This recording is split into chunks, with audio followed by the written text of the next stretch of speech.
Assalamualaikum warahmatullahi wabarakatuh.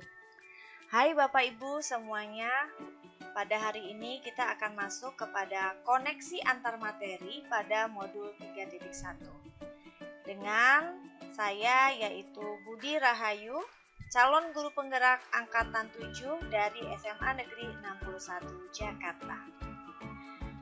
Sebelumnya saya berterima kasih kepada Ibu Kristanti Sri Purwanti selaku fasilitator dan Ibu Helwia selaku pengajar. Nah, di dalam koneksi antar materi modul 3.1 ada beberapa pertanyaan pemantik yang akan dibahas di dalam penjelasan kali ini. Pertama, bagaimana filosofi Ki Hajar Dewantara dengan Pratap Triloka memiliki kaitan dengan penerapan pengambilan keputusan sebagai seorang pemimpin. Nah, bahwasanya Triloka dari Ki Hajar Dewantara yaitu Ing Ngarsa Sungtolodo, Ing Madya Mangunkarsa, dan Tupuri Handayani. Melalui Triloka ini, maka pemimpin harus memiliki kompetensi dan peran sesuai dengan filosofi Pratap Triloka dari Ki Hadi dengan cara menjadikan dirinya sebagai teladan dalam mengambil keputusan yang tepat, arif, bijaksana, dan berpihak kepada murid, dapat mengembangkan minat, bakat, dan potensi yang dimiliki oleh murid. Selanjutnya, bagaimana nilai-nilai yang tertanam dalam diri kita berpengaruh kepada prinsip-prinsip yang kita ambil dalam pengambilan suatu keputusan. Seperti yang kita ketahui bersama, bahwasanya ada 3 prinsip di dalam proses pengambilan suatu keputusan, yaitu berpikir berbasis hasil akhir, atau berpikir berbasis peraturan, atau berpikir berbasis rasa peduli. Nah, di dalam 3 basis tersebut, maka sebetulnya dipengaruhi oleh nilai-nilai yang tertanam dalam diri kita, yang beriringan pada saat kita mengambil sebuah keputusan. Seumpama pada saat prinsip berpikir berbasis rasa peduli, ini biasanya dilakukan oleh para pemimpin yang memiliki empati yang tinggi, rasa kasih sayang, dan kepedulian. Nah, untuk yang prinsip berpikir berbasis peraturan dapat dilakukan oleh pemimpin yang memiliki sikap jujur, komitmen yang kuat, dan tunduk pada peraturan. Sedangkan prinsip yang berkaitan dengan berpikir berbasis hasil akhir dapat dipengaruhi oleh dengan karakter yang reflektif dan memiliki jiwa sosial yang tinggi. Selanjutnya adalah berkaitan dengan yang ketiga, bahwasanya bagaimana materi pengambilan keputusan berkaitan dengan kegiatan coaching yang diberikan pendamping atau fasilitator dalam perjalanan proses pembelajaran kita, terutama dalam pengujian pengambilan keputusan yang telah kita ambil. Apakah pengambilan keputusan tersebut telah efektif? Masihkah ada pertanyaan yang ada dalam diri kita atas pengambilan keputusan tersebut? Ataukah hal-hal ini tentunya bisa dibantu oleh sesi coaching yang telah dibahas pada sebelumnya. Nah, di sini saya membahasnya bahwasanya tidak ada keputusan yang dihasilkan yang selalu bisa mengakomodir semua kebutuhan. Maka dengan coaching, refleksi dengan coaching, apakah keputusan yang dibuat tersebut dapat dipertanggungjawabkan dan banyak membawa manfaat, sehingga coaching mampu memprediksi hasil akhir dari keputusan. Selanjutnya, bagaimana kemampuan guru dalam mengelola dan menyadari aspek sosial emosionalnya akan berpengaruh terhadap pengambilan suatu keputusan, khususnya masalah dilema etika. Nah, di sini saya membahas bahwasannya mengambil keputusan jangan mengedepankan emosi. Jikapun emosi, maka lakukanlah sebuah cara yang sudah kita pelajari bersama, yaitu mindfulness sejenak, sehingga keputusan bisa tetap adil dan berpihak pada murid. Maka di sini proses awalnya bisa dilakukan dengan mindfulness Harus dilihat lagi fakta dan datanya, lakukan musyawarah dengan pihak-pihak yang berkaitan dengan temuan masalahnya, refleksi keputusan yang telah dibuat. Lalu, bagaimana pembahasan studi kasus yang fokus pada masalah moral atau etika kembali kepada nilai-nilai yang dianut seorang pendidik? Nah, di sini tentunya nilai kebajikan yang dimiliki bisa berupa adil, empati, tanggung jawab. Kemudian, berdasarkan data dan fakta yang bisa dijadikan sebagai bahan pertimbangan. Melibatkan orang lain yang dapat memberikan pertimbangan. Bisa melalui manajemen, wali kelas, dan melakukan cara yaitu teknik coaching. Selanjutnya adalah bagaimana pengambilan keputusan yang tepat, tentunya berdampak pada terciptanya lingkungan yang positif, kondusif, aman, dan nyaman. Maka di sini kita bisa konsisten dengan melakukan 9 langkah pengambilan keputusan. Melibatkan rekan sejawat atau pihak yang berkaitan, bisa orang tua, murid, manajemen sekolah, wali kelas. Pengujiannya juga harus tepat, ya. Entah itu bisa dilakukan uji legal, uji regulasi, uji panutan, ataukah uji intuisi. Setelah keputusan tersebut sudah ada, maka refleksi hasil keputusan tersebut. Tinjau ulang bersama dengan tim manajemen. Selanjutnya adalah apakah tantangan-tantangan di lingkungan Anda untuk dapat menjalankan pengambilan keputusan terhadap kasus-kasus dilema etika ini? Adakah kaitannya dengan perubahan paradigma di lingkungan Anda? Nah, jawabannya adalah tantangan ini tergantung pada kasus yang dihadapi. Jika kasusnya adalah murid, maka tantangannya sudah pasti adalah orang tua. Karena orang tua tentunya akan berupaya secara maksimal untuk anaknya.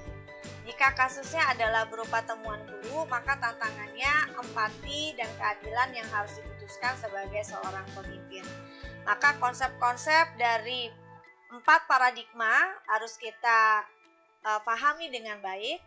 Baik itu paradigma kebenaran lawan kesetiaan, paradigma individu lawan kelompok, paradigma keadilan lawan kasihan, ataukah paradigma jangka pendek lawan jangka panjang.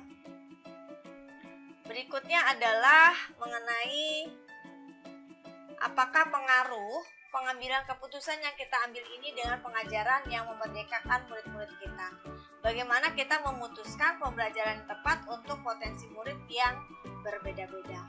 Maka ini bisa kita jawab, kita koneksikan dulu dengan materi di modul 2. Maka seyogyanya bisa kita lakukan dengan pembelajaran berdiferensiasi konten, proses, ataukah produk.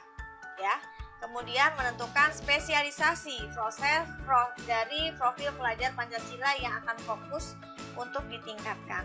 Apakah beriman bertakwa kepada Tuhan, berkebinekaan global, bergotong royong, kreatif, bernalar kritis, ataukah mandiri. Bagaimana seorang pemimpin pembelajaran dalam mengambil keputusan dapat mempengaruhi kehidupan masa depan murid-muridnya. Nah, di sini untuk bagaimananya maka kita harus memperhatikan ya paradigma jangka panjang lawan jangka pendek. Karena ini tadi pertanyaannya adalah masa depan murid-murid. Kemudian mendasarkan pada 3 unsur yaitu keputusan berpihak pada murid, nilai kebajikan yang terkandung di dalamnya, dan bertanggung jawab atas keputusan yang diambil.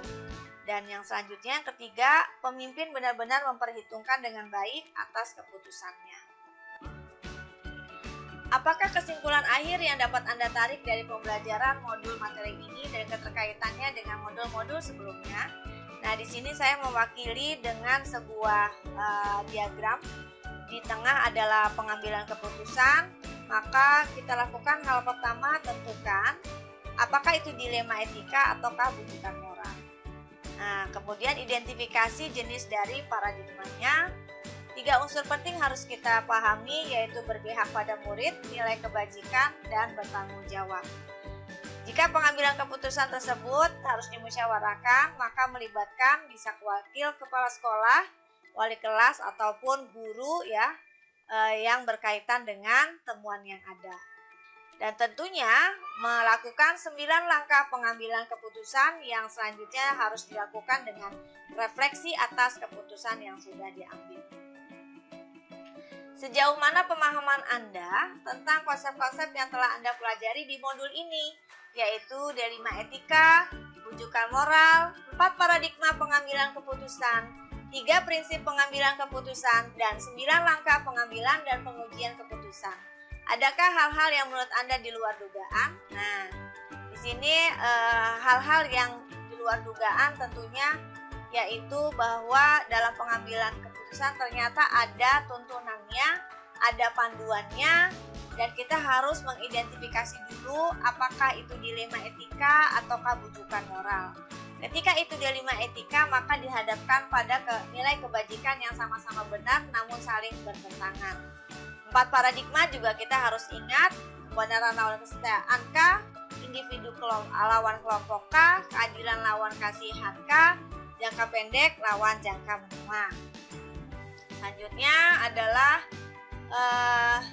jika kita kaitkan dengan pengambilan keputusan, maka dilakukanlah 9 langkah pengujian keputusan yang terlihat pada diagram terlampir di dalam PowerPoint ini.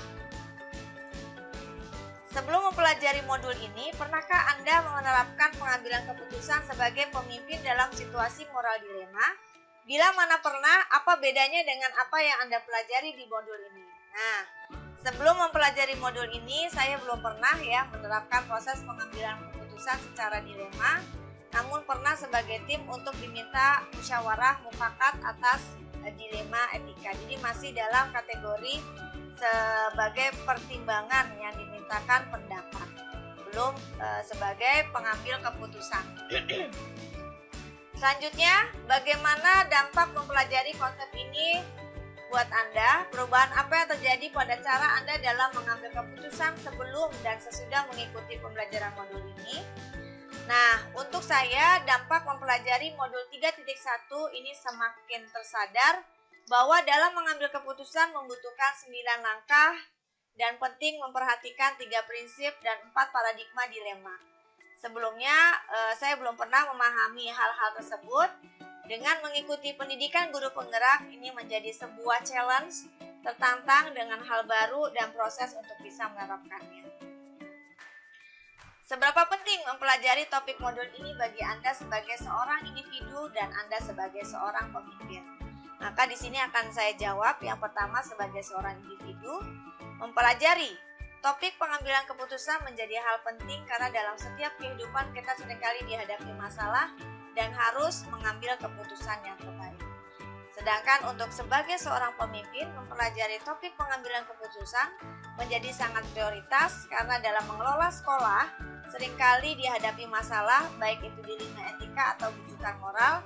Kita harus bisa mampu membedakan, mengidentifikasi antara keduanya. Baik, demikianlah koneksi antar materi pada modul 3.1 ini. Semoga bermanfaat untuk diri pribadi saya. Ini sangat bermanfaat.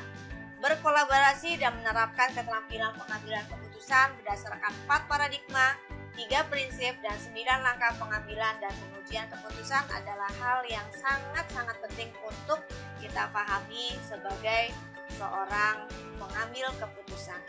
Terima kasih atas bimbingannya Ibu Kristanti, Ibu Helvia untuk dalam proses pembelajaran di modul 3.1.